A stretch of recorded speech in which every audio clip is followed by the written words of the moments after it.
دیکھیے بر عظیم پاک و ہند کے ضمن میں سب سے پہلے تو دو بدقسمتیوں کو نوٹ کر لیجیے۔ پہلی بدقسمتی یہ کہ یہ بر عظیم دور نبوت کی سعادتوں سے محروم رہا۔ دور نبوت میں یہاں تک دعوت اسلام نہیں پہنچی، اکا دکا کوئی لوگ مسلمان ہوئے ہیں۔ مالابار کا کوئی راجہ تھا جس نے شق القمر کا معجزہ اپنی آنکھوں سے دیکھا تھا، اسے جب معلوم ہوا یہ تو اصل میں ایک عرب میں پیدا ہونے والے رسول کی انگلی کے اشارے سے ہوا تھا، تو وہ ایمان لے آیا۔ لیکن یہ آئسولیٹڈ واقعات ہیں، بحیثیت مجموعی بر عظیم پاک و ہند دور نبوت کی برکات سے محروم رہا۔ پھر یہ کہ دور خلافت راشدہ کی برکات سے بھی محروم رہا۔ یہاں اسلام کسی قابل ذکر حیثیت میں آیا ہے دور بنی امیہ میں، وہ بھی کسی دعوت و تبلیغ کے مثبت مقصد کے لیے نہیں، بلکہ ایک انتقام اور بدلے کے لیے کہ کچھ مسلمان تاجروں کا ایک بحری قافلہ جو سرندیپ سے لنکا سے جا رہا تھا عرب کی طرف، اسے یہاں کراچی کے قریب اسے یہاں کے سندھی ڈاکوؤں نے لوٹ لیا۔ اس پر مطالبہ آیا اسلامی مسلمان حکومت کی طرف سے، وہ ملوکیت تھی، اب وہ اسلامی حکومت اس معنی میں نہیں رہی تھی جس معنی میں کہ خلافت راشدہ اسلامی حکومت تھی کہ جو قیدی ہے تمہارے پاس رہا کرو اور کمپنسیٹ کرو جو بھی نقصان یہاں ان مسلمان تاجروں کا ہوا ہے۔ جب اس کے جواب میں بالکل منفی رد عمل موصول ہوا تو پھر چڑھائی کا فیصلہ کیا گیا، گویا کہ یہ ایک سزا دینے کی ایک مہم تھی۔ بہرحال اس وقت جو اسلام یہاں آیا تھا اس کے کریکٹرز اس اسلام سے کچھ مختلف تھے جو بعد میں یہاں آیا۔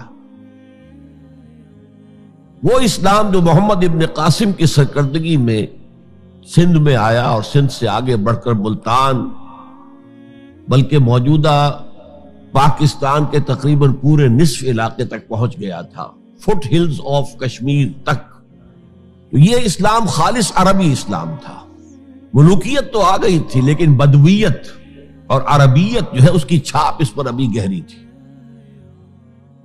اور اس اسلام میں نہ ابھی فرقے تھے، نہ مسلک تھے، نہ حنفی، نہ مالکی، نہ شافعی، نہ حنبلی، نہ عقائد کے بارے میں بحثیں شروع ہوئی تھیں، علم کلام کی بحثیں ہوئی تھیں، نہ ابھی یونانی فلسفے اور منطق کا حملہ ہوا تھا، ابھی کچھ نہیں تھا، سادہ اسلام۔ اسلام اپنی اصل سادگی پر برقرار تھا،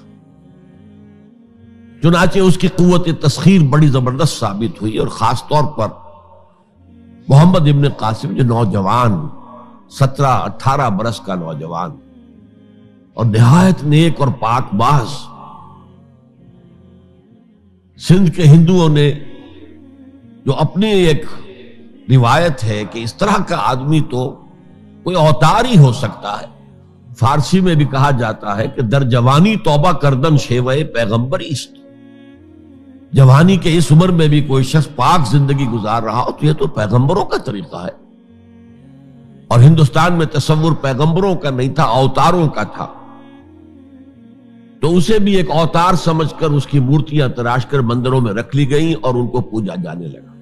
یہی چیز اس کے لیے خطرے کا سبب بن گئی، کیونکہ اب بیک ہوم اسلام کا جو اصل گھر تھا عرب، اس میں ملوکیت آ چکی تھی، اور ملوکیت کبھی اسے برداشت نہیں کر سکتی کہ کوئی اور شخص اتنا پاپولر ہو جائے کہ اسے چیلنج کر سکے۔ لہذا محمد بن قاسم کو بلایا گیا اور شہید کر دیا گیا۔ اب اس کے بعد ظاہر بات ہے کہ وہ اسلام ریسیڈ کرنا شروع ہوا، واپس آنا شروع ہوا، اس کے کچھ اثرات اس علاقے میں رہ گئے، لیکن اسلام کی واپسی ہو گئی۔ یہ اسلام کا پہلا ورود تھا بر عظیم کی سرزمین پر۔ اس کے بعد اسلام آیا ہے 300 برس بعد، اور اب یوں آیا ہے شمال مغربی سرحدی صوبے میں جو درے ہیں کوہ سلیمان میں، کوہ ہندو کش اور کوہ سلیمان میں، درہ خیبر ہے، درہ ٹوچی ہے، درہ گومل ہے، درہ بولان ہے، یہاں سے آنا شروع۔ اس اسلام کی خصوصیات کچھ اور تھی۔ ان 300 سالوں میں فقہی مسالک بھی پیدا ہو چکے تھے، حنفی، مالکی، شافعی، حنبلی، ان کے درمیان اختلافات بھی تھے، بحثیں بھی تھی، مناظرے بھی تھے۔ دوسرے ایک خاص جو ہے تصوف کا فن جو ہے وہ بہت ترقی کر چکا تھا، اور اس میں اکثر و بیشتر وحدت الوجود کا تصور اس کی بنیاد میں موجود تھا۔ تیسری بات یہ نوٹ کیجئے کہ یہاں جو لوگ آئے وہ سب حنفی تھے، اور یہ ترک قبائل ہی تھے در حقیقت، اور ترکوں میں سے بھی غلام لوگ تھے، اسی لیے پہلا خاندان مسلمانوں کا یہاں خاندان غلامان کہلاتا ہے۔ ترک غلام تھے یہ، جو اپنی ذاتی صلاحیت اور اپنی استعداد کی بنا پر ترقی کرتے کرتے بادشاہت کے مقام تک پہنچے۔ عالم اسلام میں اس وقت 2 عظیم جگہوں پر غلاموں کی حکومت تھی، اور اس سے اندازہ ہو سکتا ہے کہ اسلام میں غلاموں کا فیوچر کتنا روشن ہے۔ ممالک، مملوک، یہ مصر میں حکمران تھے، وہ بھی غلام تھے۔ خاندان غلامہ، قطب الدین ایبک، شمس الدین التتمش، یہ سب کون تھے؟ غلام تھے۔ بہرحال اب جو اسلام آیا اس میں قیادت کی ایک تسلیس پیدا ہو چکی تھی، توحیدی شان نہیں رہی تھی۔ خلافت راشدہ میں قیادت توحیدی تھی، خلیفہ وقت ہی حاکم بھی تھے، خلیفہ وقت ہی مجتہد بھی تھے، عالم بھی تھے، اور وہی سب سے بڑے اللہ والے بھی تھے۔ لیکن اس کے بعد جو اسلام میں قیادت جو ہے مسلمانوں کی 3 شاخوں میں بٹ گئی۔ سیاسی قیادت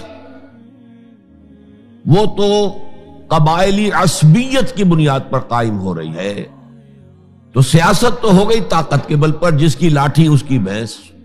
اس کے بعد جو اس دینی قیادت تھی وہ 2 حصوں میں منقسم ہو گئی، علمی قیادت، علماء، مفسرین، فقہاء، محدثین، اور ایک ہو گئی صوفیاء کی قیادت۔